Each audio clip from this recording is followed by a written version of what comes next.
12 universities from across Zimbabwe have assembled at this arena of intellect. 4 of them have already been eliminated, and now we have half of the remaining 8 ready to battle it out. Ladies and gentlemen, hello and welcome. This is the 7th edition of the SASI debate, proudly brought to you by SAYWHAT and supported by the Swedish Embassy in Zimbabwe. My name is Miss Jones, and I am your debate mistress. Joining me today on stage are 4 prestigious institutions. Teams, please make yourselves known, starting from podium 1 all the way to podium 4. Hello everyone, my name is Metembe Mtimkulu from the University of Zimbabwe. Hi everyone, my name is Kimberly Malima from UZ. Hi everyone, my name is Gabolenko Merslin Mube from Lupane State University. With me is Mr. Mvikeli Ndlovu. Hello everyone, my name is Sean from Chinhoyi University of Technology. Hello everyone, my name is Ropafadzo Mazarire from the Chinhoyi University of Technology. Hello, I'm Andrew from Gwanda State University. And I'm Chelsea from Gwanda State University. Now that we're well acquainted, welcome aboard, let the games begin.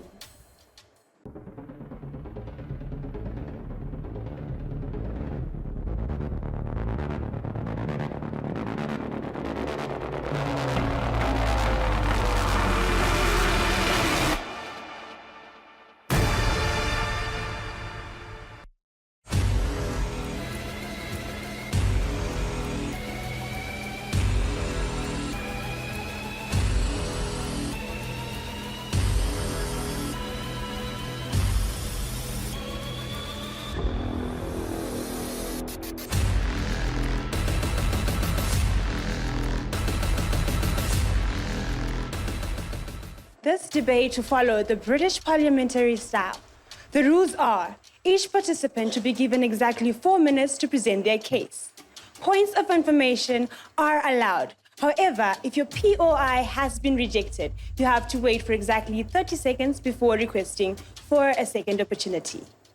With that being said, the motion reads, this House as an African woman would carry out a bird strike. This House as African women would carry out a bird strike. The motion has been stated. Prime Minister, please take center stage.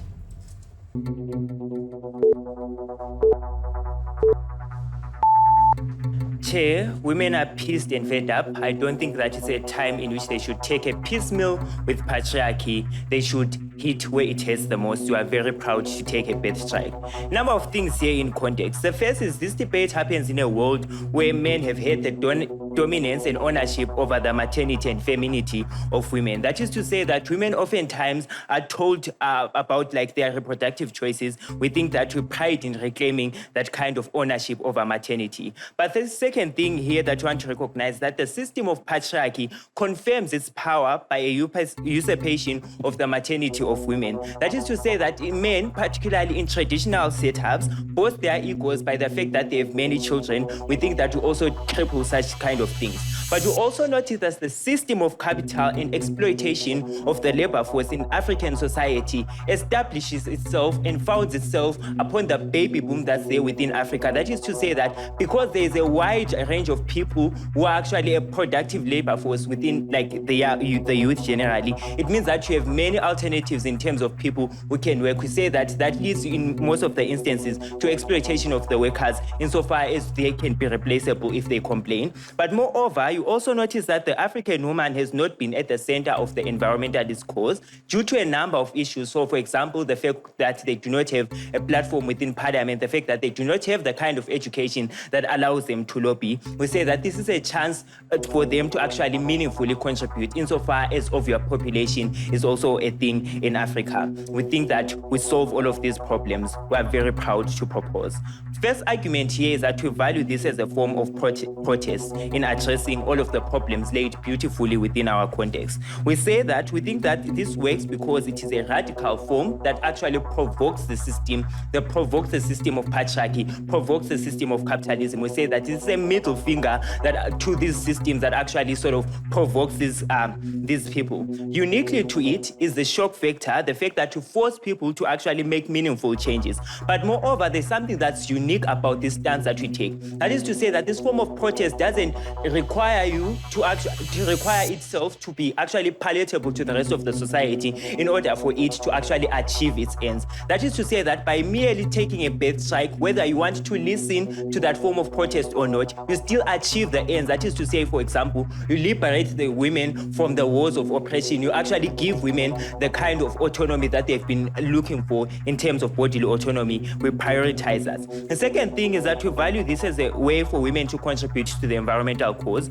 That is to say that this is a space that women haven't been involved in because of barriers that I mentioned earlier on. We say that there's a greater threat to humanity in these overpopulations insofar as within the status quo, the environment is failing to actually balance the population that's there. We say that's a way in which women can contribute uniquely. The last thing here that I want to mention is to say that women have no obligation, no business in principle in facilitating or creating the perpetuation of an evil within the society. Make no mistake, panel, the status quo is indeed horrible. That is to say that governments have failed these African societies, such that we think that by merely procreating, you actually put these children at a position where they are actually vulnerable to these kind of harms. We say that you put them at a position where, like, you have facilitated the conditions, particularly of their suffering. And we think that this contrasts, like, with the role, particularly that's been taken within the matricentric feminism that actually wants to sort of promote the welfare of children and mothers. Panel, make no mistake, at the end of this debate, the wave of patriarchy and capitalism is one that is raging so far. If we do not act, we are going to be swept away into destruction. We're incredibly proud to propose. And that was the Prime Minister stating his case. Now we'll leave the floor open for the Leader of Opposition.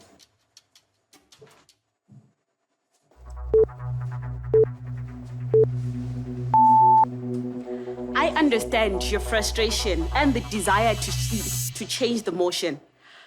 And looking at your points, the first one I got, you say that they're pissed and fed up, which is the extremist term that harbors aggression towards women and children. 2, you say that it boosts ego. How? Having children, I believe that it boosts egos by, to many people, you go around telling people that I have got many children. The future generation. Others, I strongly believe that the birth strike should be eliminated. You said also the women do not have the platform within the parliament. And that's not true, because I believe that currently the women, they harbor about 40 seats in the parliament of Zimbabwe. And you said also the birth strike doesn't balance the economic growth. I strongly agree that if we do not carry out the birth strike within the African women, we can increase the population growth to save the planet and also help the mortality rate it increases. For that, I say I acknowledge that the positive impacts are there, but I must highlight that there are unintended consequences and there are alternative solutions that we may present. For example, the birth strike would disproportionately affect the marginalized communities and also exacerbating the existing health disparities. Also, they perpetuate the harmful gender stereotypes, reinforcing the notion that women's bodies are tools for political leverage. Also, they undermine the progress made in productive rights and access to the healthcare. They ignore the complexities of reproductive choices, neglecting the autonomy and the agency of individual women.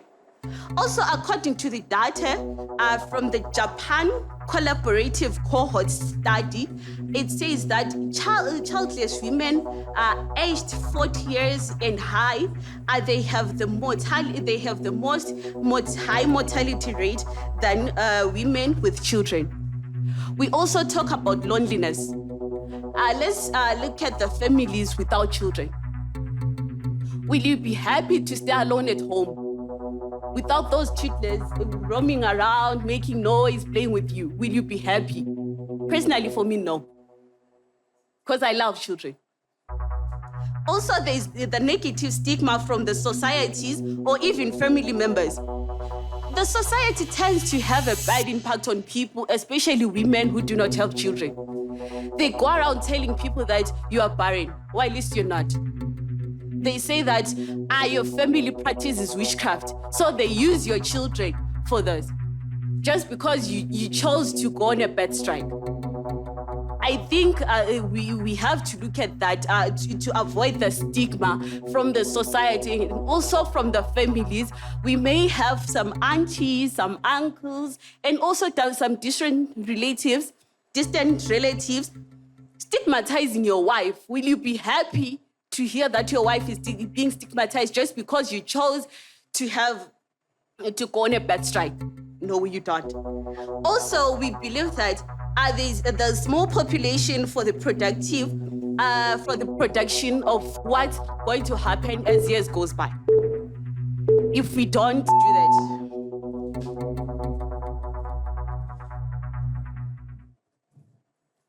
The leader of opposition has spoken. Now, let's hear what the Deputy Prime Minister has to say.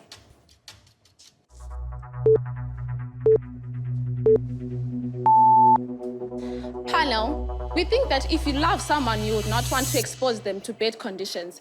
What opposition comes here to tell us is that they love children and they would rather have them.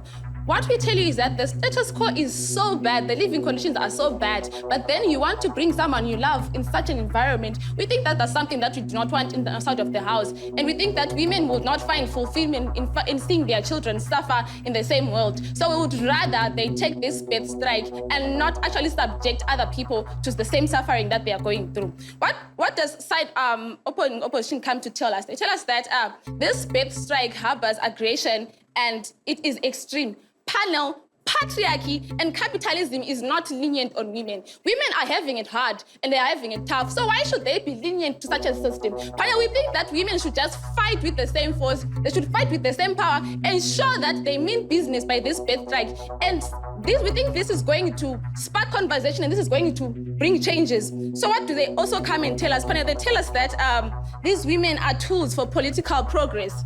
Panel, this is an actor motion, and the actor in today's debate is an African woman. We are not forcing these women to take the bed strike, but rather their circumstances have forced these very same women to then come up and take this radical stance. Therefore, we value this radical stance because it is coming from women after going through the most. So what do we then come to tell you in our side of the house, and what do we then value this bed strike? Firstly, we tell you that women exist in a world where they have inadequate health care. What do we then tell you, panel? We tell you that we are in May. This is the month of maternal mental health awareness. And I'm sure not so many people know about that. So what does this then mean? Panel, we tell you that these women would rather have a bed strike instead of just procreating and then having depressions and not want to take care of their children and hate their children. So what do we then value, panel? We tell you that these limited healthcare facilities are putting these women at risk. One, let's talk about how the negligence in these maternal hospitals then increases the rate of child mortality. So what do we then come and say, panel? We say that it is morally wrong for these women to procreate and then subject these children to death. So we then tell you that, panel, there's no reason for them to actually give birth because there's nothing that they're aiding. So what do we then come and tell you, panel? We have shown you that this bed strike, panel, does not only this bed strike is a way of women to get what they want. So what have we told you, panel? The first speaker of my team came to tell you that this serves as a protest, and this is an effective way of getting women to contribute to the environmental conservation, and it is morally wrong. So what do we then come to show you, panel? We show you that this radical stance is something that we value. And why do we value it? We think that it's time for women to take back their power, because most of these systems then benefit from women's contribution in terms of population growth. So what do we then say? We say that you use what you have. So you use what you have so that you force the other people who have the power to then do what you want. And we think that that is what we want. We are not going to be gently about this as a house. We are not going to be lenient about this, but rather we're going to fight the same system that the capitalistic system is working. What do we then come and tell you, panel? We tell you that we would rather cripple this capitalistic system. One, in Zimbabwe, panel, there are so many people who are waiting to be employed. What does this mean to the labor force? It means that even if the conditions are so bad, you cannot afford to complain or protest because you can be easily replaced. So what do we then say, panel? We say that we don't value this, and this birth strike then serves as a way of showing that, of not giving alternative to these governments. So what do we show you that?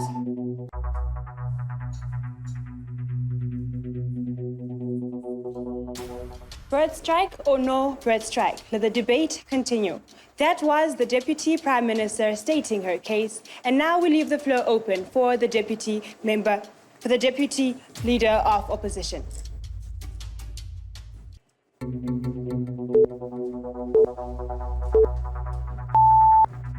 Ladies and gentlemen of the panel, I've got to say I'm very disappointed in what our government is bringing here today. Taking back to their statements, they asked us a question as to say, how can you bring something that you love in such an environment?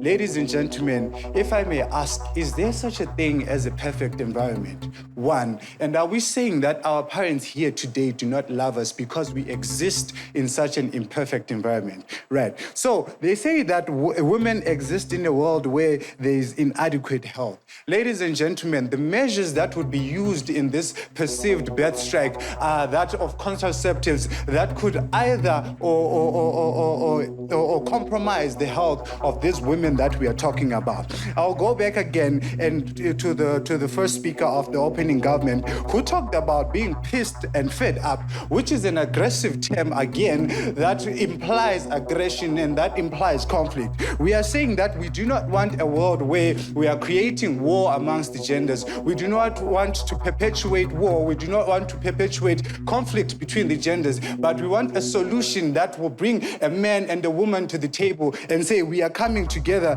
to do something that is progressive and productive like this. Moving on to strengthen our statement, we are saying that this is a harmful and irresponsible initiative that will put health and well-being of women and children at risk. As I have mentioned, that some of these measures that will be used in this birth strike as to say that we are going to use contraception that can complicate a woman's maternal or reproductive health later on as time continues, because she will not stand forever to say that I do not want children. Right. We move on and say that this reverses the gains of the initiatives towards maternal and infant mortality that have been put in place to curb these defects in our health system. We are saying that why would the government spend so much money in trying to improve on the health system, and then somebody will then come and say, I'm going in for a birth strike. So we are saying that this is not applicable in our context. We also have to assess the plight of women in our continent or in Africa. We get to understand that, yes, women are in a point of disadvantage.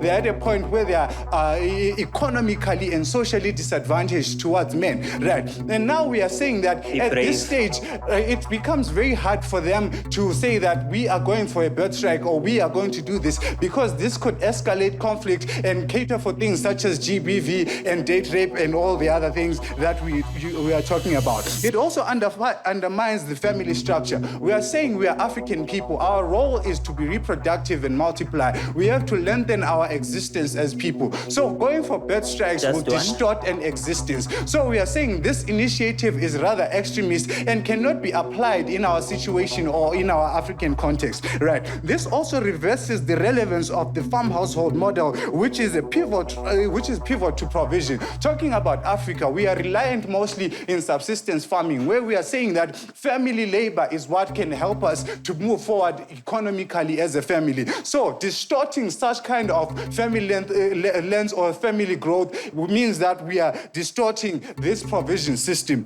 Again, as we move on, we are saying that sex is a basic need according to Maslow's hierarchy of needs. We are saying that if these women are going to come down and say we are using an initiative of saying that we will abstain from sex in order for us to control these birth tendencies or in order for us to control birth, it means that they are depriving themselves of a basic need and they are depriving men as well of a basic need, which is a coalition and something essential for relationships and coexistence in life. Thank you, ladies. The Deputy Leader of Opposition has spoken. Now, let's hear what the Member of Government has to say.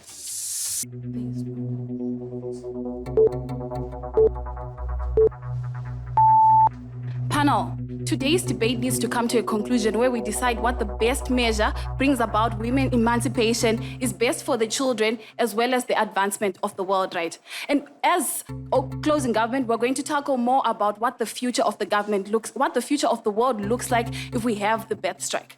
So, opening government speaks mostly about how it is the responsibility of the women to take care of their children and ensure their safety. It also speaks about how it offers emancipation of women and advancements in terms of social inequalities for women's rights as well as autonomy of women, right? But we want to look at how that looks like in principle and in practice as closing government. Let's talk about not having a birth strike, right? What does that look like for the world? When we talk about environmental problems, when we talk about overpopulation, when we talk about lack of access to important things such as healthcare, lack of access to important things such as clean water, what does that look like for the future of the world?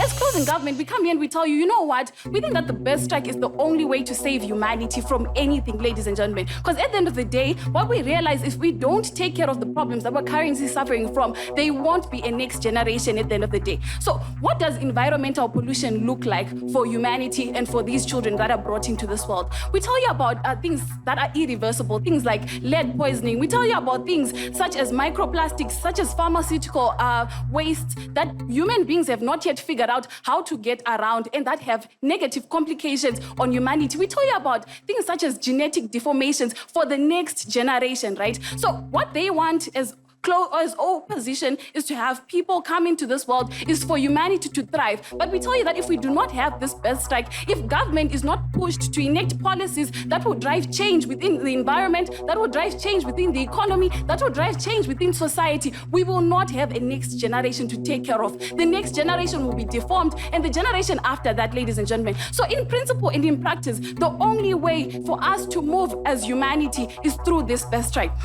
Let's talk about why does it work for the African context. I think that's something that we did not speak about in today's debate. Let's look at child immortality rate, especially in Nigeria. Half of the kids that are born do not survive, right? Because of the high levels of pollution, because of all the stresses that the women go through, because of their economy, because of the environment that they are in, right? Let's talk about why in the African context, we look at how the African context has the highest youthful population. I mean, over 50% of our population is youthful. That means that this birth strike would actually work. So if women were to delay giving birth, we'll still be able to take care of the economy, we'll still be able to progress, we'll still be able to develop with the current people that are living in this world, right? So at the end of the day, we think that in the African context, it's much more appropriate that we have this birth strike, because what we also see is how dangerous some of these African countries become to even raise children before we even speak about having the children, right? We look at countries such as Sudan. We look at all of the political unrest that we go through each and every single day, the civil wars in Mozambique. We think that this is a very dangerous country, a very dangerous continent to raise children before we even begin talking about how we should protect society. Protecting society is also about ensuring that we can raise the children in this environment. It's also about ensuring that the next generation is equipped to live. It's about ensuring that some of the issues that we're currently facing, issues to do with pollution, are dealt with in ways that we know. We look at things like climate change. We can't even predict the tomorrow. We can't even predict the next disaster. It has gone so complicated. So we don't think that it's fair that we put people into this world before we deal with those. Let's push government to enact policies that will drive change. And the risk of losing this youthful population is what will push government. It's the risk of losing the economy. That's what will push government, unlike other protests which have failed. Thank you. That was the member of government stating her case. Up next, we have the member of opposition.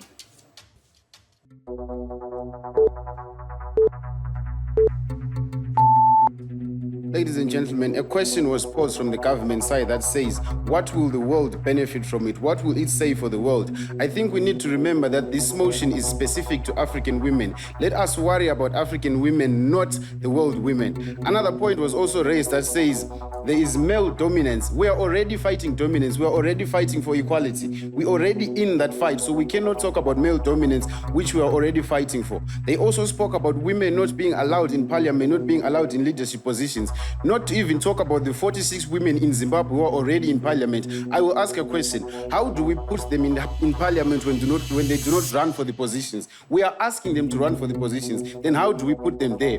Now, to give you reasons why a bird strike is not what we need as African women, we can talk about economic stability. As Africans, we can say that our continent is a developing continent. We have most of the developing countries in Africa, and this continent bases mostly on the environment. We base on agriculture. We have most of our things coming from our wildlife, our cattle, and what we do. And not having people being born in Africa is not what we need. Why? Because we do not have the technology to run on a low population. We do not have what we need. So we need the people. We need the people to be born. Also to say that they asked the question that says, we have not solved bigger problems like climate change. That child which you are holding back, maybe that's the child that's going to figure it out. So have the child, let's see what they provide. We also have a case of rare cases, genetic geniuses. We have cases like Lionel Messi, who is a football genius by genes. When you do a bird strike, you lose those genes in the genes that you are not producing. We do not need to have a bird strike as African women because we already have a working system. We are fighting the GBV that you're talking about, and it's working. Look at Zimbabwe from the 1990s to the 2020s. We have already fought GBV. We are succeeding. So why go to the extreme case of using a bird strike? As Africans, we still say we do not need a bird strike. You talked about child mortality. We already have child mortality as we state. People are giving the birth, people are doing it, and you're talking about bringing children into an unsafe environment. It's not like the children are not dying already, and by not making more children, we're just increasing the mortality and lowering the population. Your case only works for the minority of cases, that is for urban women, but the broader context is of rural women who do not have these opportunities and emancipation like you painted. Comment on that. Remember that I spoke about agriculture being the backbone of Zimbabwe. And the people in the rural areas, they do not have the technology, the tractors, the whatever that you have in urban areas. So having more children actually benefits the rural people that you're talking about more than the urban people that you're talking about. You see? Okay, moving on.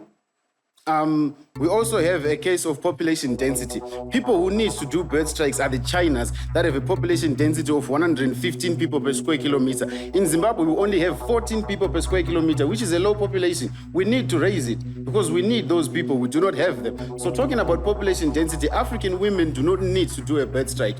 There are more alternative ways that will work better to solve those women's problems that you're talking about other than a bird strike. This motion says, as African women, we would prefer taking a bird strike, but I am here to oppose it. We do not need that. Let's also talk about the backlash that will come from a bird strike. Already, we have men trying to fight this GBV. Men were made to be dominant, is what they were taught, and we are trying to fight it. And when you get married to a lady and she tells you that she can't have a child, you're going to be angry. We are going back to the GBVs that we are fighting by carrying out a bird strike. So African women do not need this Our problems are not being solved by this. We also talk of Maslow's another point. She spoke of the Maslow's hierarchy of needs. We also have a sense of belonging as one of those needs. And a mother feels more belonging to society when she's a mother of two, not a mother of none. We do not need a birth strike. Thank you.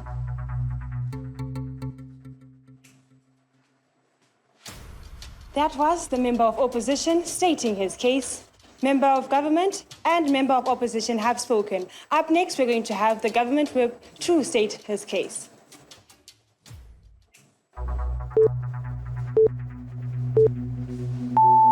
Panel, today we're here to speak about why we should support the birth strike movement.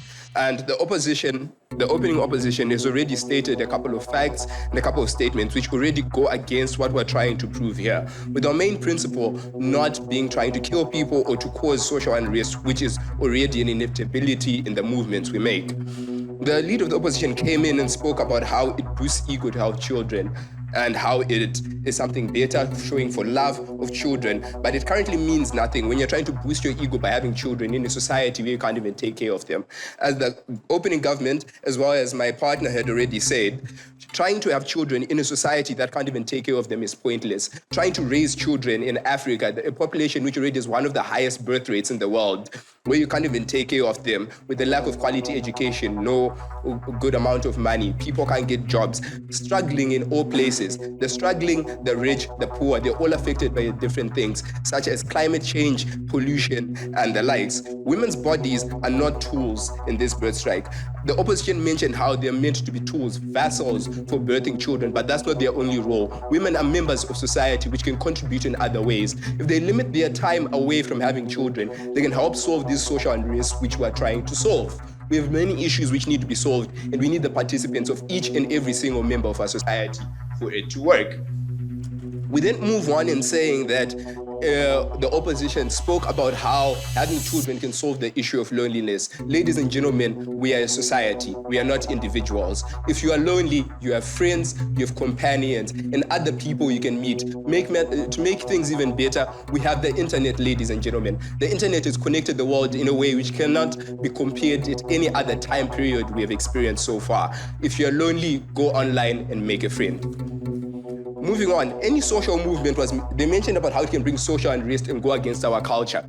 That is currently very much okay, as I'll talk about Harriet Tubman and the bus movement, which started the change of slavery in America. Harriet Tubman sat down on a bus, causing the status quo to change. She sat down on a bus where black people weren't allowed to sit. She caused so many problems, a fight, so much unrest even. What does that mean? For any movement to work, it does not go smoothly. Any movement going smoothly, there's already a problem you're starting with. You need to understand that unrest will come. The goal is not making everything perfect. There is no such thing as perfection in this world. We're trying to make things better. As we had said before, our main principle is for why does this work and how does it better our next generation? We're trying to bring our children in a world which we understand. As we know, in the current birth strike happening in South Korea, people are struggling. People are suffering. People want better education. People want better job opportunities. People want to take down the patriarchy. And at the moment, it cannot be taken down when you're stuck in a society which is constantly pushing you down. You need to make a change for that. Next, the opposition continued to speak about how they're not looking for, continue to speak about how it doesn't matter, these things are always there, right? And then you should bring children whether you're happy with the world or not. War is rampant in Africa. If you're willing to bring children in a place where they can't even make it to adolescence, what's the point? What's the point of having a child who can't even reach a point where they contribute in society? Ends up bringing the point, rather not have the child, solve the problem, and get another one at a better time when things are feeling better. This debate is not about foregoing children. We're not saying let us end humanity and kill ourselves. What we're trying to say here is let us limit, let us go back. We're going to stop ourselves for now. We're going to forego having children for now or for good until the government listens. And right now I can say the government and higher powers will only listen when they finally see a threat to their own existence. Thank you.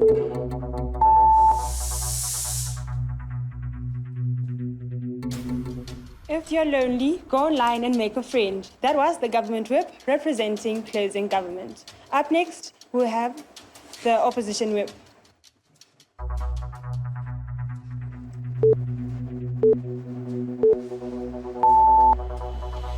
the reason why we are having this feminist movement is because we believe that African women are intelligent and we're trying to empower them. We want them to have the same opportunities because we're saying they have the potential for leadership. We're saying they can advocate their rights, their social status, and we're encouraging inclusivity, right? So by saying that women are intelligent, I mean I'm saying that they can consider the future by especially when we say that we are encouraging women about education, right? Women realize that there are models like the demographic transition model, right? In which that we are saying that we are modeling how our population will be in a certain country, and then we know that a birth strike will lead to a lower youth generation, right? And making sure that there is a higher aging population, right? In which that will burden our economy and our social stability. We are saying that that will burden our healthcare and support system, especially for the aging people, since in the future we won't be having the youth to support the aged people. And we're also saying that Africa is dependent on high population because that's the reason why we're growing our economy. Let's look at Zimbabwe, for example, right? Because of the closure, because of the 84% of poverty that was rated in like 2019, we now have youth going to create SMEs,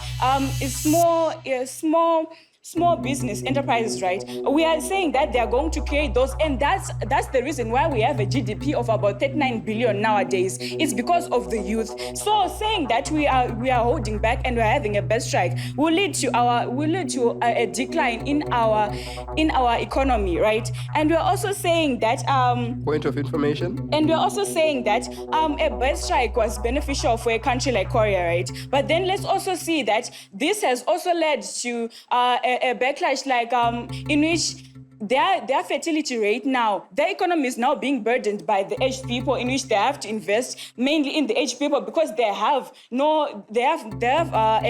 less population of youth people, and now the youth are saying that they see it more beneficial in not having a child than having a child because that child will be a burden, right? We're saying that a country like China was able to implement, was able to give incentives long back before its development so that people can have children, right? And that maximized its economy. But now, yes, they are saying that, yes, now they are burdened by overpopulation, but is overpopulation really a problem when the country has been developed and they can now transport people to islands because of their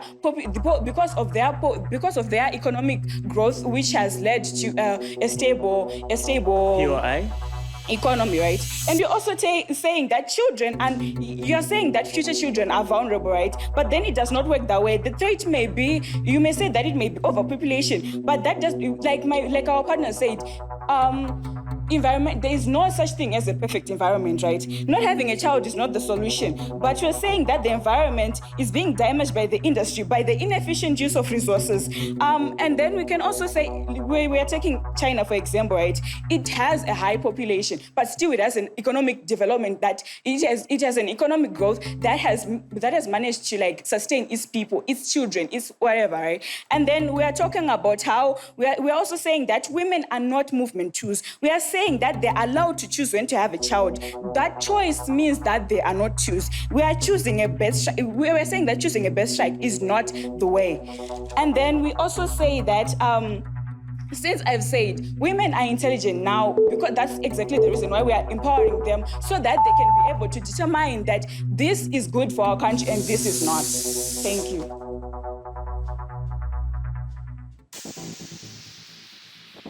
That was the opposition representing closing opposition. Now we'll leave this time for the judges to deliberate. And as they do, we just leave this opportunity to us up here. How are you guys feeling? We're feeling great. You're feeling great? Yeah. Okay. Someone talked about slave trade. Who was it? Sean. Yes. Would you like to just shed more light on that? I think it was a very good point, the one you talked about slave trade. About slave trade? Yes. Basically, as you know, in the American slave trade, one of the person who was told to start it, who was said to have started it mainly, was Harriet Tubman. Okay. Harriet Tubman, to fight against the social unrest and discrimination most black people were starting. I'm not sure of the years, but at the time, black people weren't allowed to sit on a bus. They would only stand. Okay. And it was her complaint. They wouldn't stand, they wouldn't go in restaurants and so on. Her first movement was to go into the bus and sit down. And when she sat down, it caused a battle because white people started complaining. It didn't matter whether the seats were free or not, they were just told to stand. She sat down saying that I am a human being as well. I am a person with rights, a person who gets tired, a person who also wants comfort. She sat down, caused unrest, and it caused a fight. The bus ended up stopping and all the other black people in the area joined and sat down. That's becoming one of the biggest drivers of the slave trade to end and black discrimination to end in America. And as you can tell now, there is still prejudice, as I said earlier, social unrest exists regardless. But now they're allowed to vote. They can buy houses and become contributing members of society. Okay, that makes sense. Are you not confusing with Rosa Parks, though? I like that. I like that. Yeah, I just realized that. I mixed up names. And this brings us to the end of this debate. Thank you so much for tuning in. Until next time, goodbye.